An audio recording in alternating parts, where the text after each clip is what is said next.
बाबा बागेश्वर इन दिनों लंदन में हैं और लेस्टर में उनका दिव्य दरबार भी चल रहा है।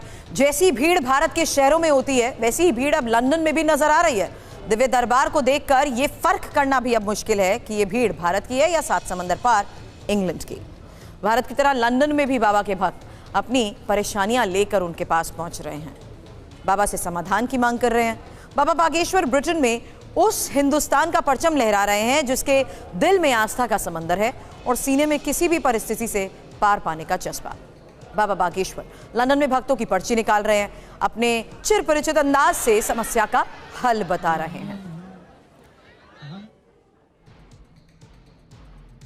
बाबा के दरबार में एक ऐसी लड़की भी पहुंची जिसका दावा था कि दरबार में सब सेटिंग से होता है, लेकिन बाबा बागेश्वर ने कैसे उसकी सोच को बदल दिया, आप भी देखिए। तो पहले एक हम पर्चा बनाएंगे बिफोर टाइम। अभी हम जिनको बुला रहे हैं शायद वो हमारे हों या जिनको हम जानते होंगे शायद, या किसी ने पता कर लिया होगा।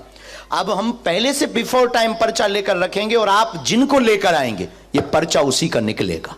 आपके परिचय की नहीं होना चाहिए जिनको आप उठाएंगे, किसी को भी आप उठाएंगे, स्त्री पुरुष, बाहर से भीतर से, सामने चेयर पर बैठे उनमें से, आगे से पीछे से, किसी को भी एक पर्सन को आप हमारे पास, हम पहले से पर्चा लिख लेते हैं बिफोर टाइम, फिर आप जिनको लेकर आएंगे उन्हीं का ये पर्चा निकलेगा।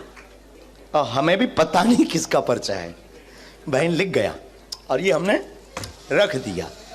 चल कर जाओ, देख कर आओ, तुम्हारे पर्चे एनी हाउ, उसको भी नहीं है। जिसको आप जानते हो ऐसे तो अपने लोगों के ही पर्चा बनवा लोगे, बहुत होशियार हो। हम भी बुंदेलखंडी हैं, हाँ, लंदन वालों से हार जाएं। हम कोई भगवान नहीं है, हम कोई ईश्वर नहीं है, लेकिन ये बहन जी उन्हीं को उठाएंगी जिनके बारे में हमने पर्चा लिखा होगा। Dear sister, final. अब एक बात और, आप इनको लेकर आए, आपको व्यक्ति बदलना तो नहीं, आप व्यक्ति बदलोगे पर्चा अपने आप बदलता रहेगा। बोलिए, अभी टाइम है, बाद में मत कहना कि हम गलती कर गए। फाइनल लॉक कर दिया जाए, इन्हीं को लेकर आए कंप्यूटर महाशय। फाइनल बहन, तो आप मानती हैं कि इनके बारे में हम पहले से लिख चुके होंगे? अच्छा, मानने लगी इतनी जल्दी? अभी तो पत्ते खुले भी नहीं, अभी तो इनके खुलने पर तुम्हारे बाकी है। तो इनको बुला लें हम, इनके साथ में जो भी हो वो आ सकते हैं, नहीं तो आप आ जाइए। आइए, माइक ले लो, बोलो। हम लोगों को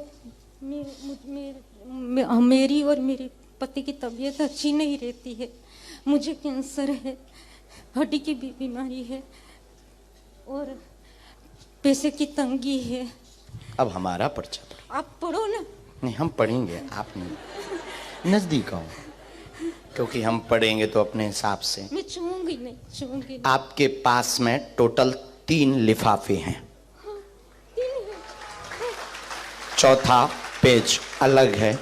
एक में अपने मन की शकुंतला के नाम की समस्या लेकर आए हैं, कैंसर रोग है, तीसरा स्टेज पार कर गया, गांठों में दिक्कत है, असहनीय दर्द होता है, 2018 से परेशान है, तंत्र ने दिक्कत की है, एक की तबीयत ठीक होती तो दूसरे को दिक्कत बनाता है, आर्थिक तंगी है, पति बहुत क्लेश करते हैं, मदिरा पान करते हैं, सुधर जाएंगे, कृपा हो जाएगी, आशीर्वाद है। आखिर क्यों बाबा बागेश्वर ने एक महिला को अपनी मां कहा और वो महिला बाबा बागेश्वर के लिए तोहफे में क्या लाई, देखिए।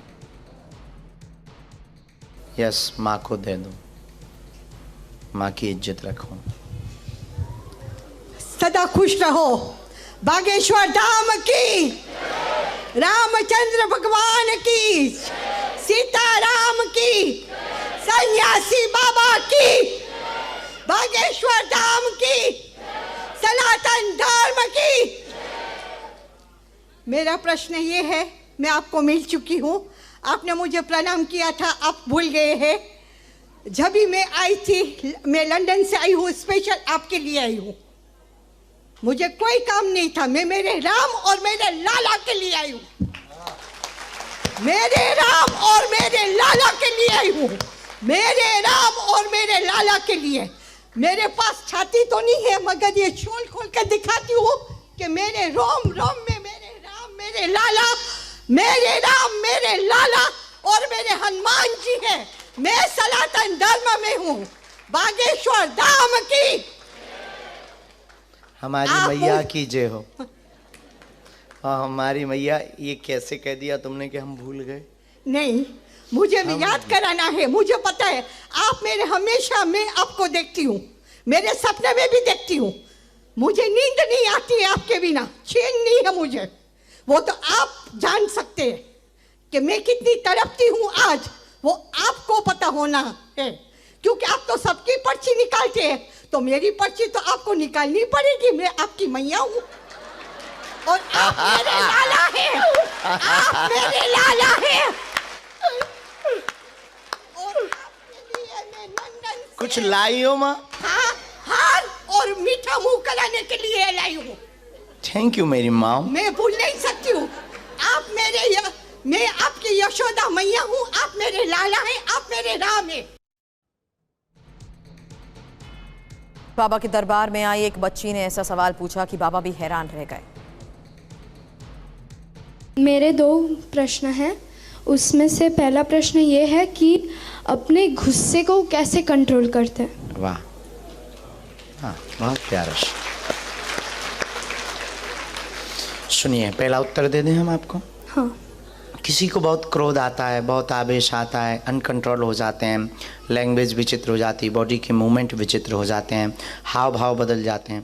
पहली बात तो कोशिश ये करो कि आपको कोई गुस्से वाली बात आती है तो उसे दिमाग में ना आने दो, उसे मजाक में टालना शुरू कर दो। सबसे प्यारा सॉल्यूशन।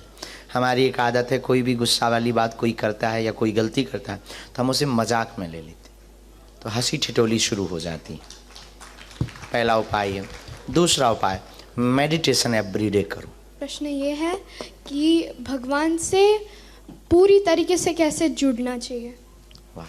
कि वो तुम्हारा सब कुछ बन जाए, पर जैसे आप संत जैसे बन गए हो वैसे नहीं, मतलब नॉर्मल रहते हुए भी उनके इनिशियली उनके साथ जुड़ना। प्यारी बिटिया, हम कोई साधु नहीं। पहनावा थोड़ा मोड़ा हो गया, टीका हो गया 2.5-3 एकड़ का, एक खड़ाऊ पहन रखी हमने अलग से, बाकी तो एकदम कलरफुल रहते हैं। तो भगवान से पूर्णतया जुड़ने के लिए वेशभूषा की जरूरत नहीं। हर बात को, हर कर्तव्य को प्रभु से जोड़ देना कि ये हम नहीं कर रहे, परमात्मा कर रहा।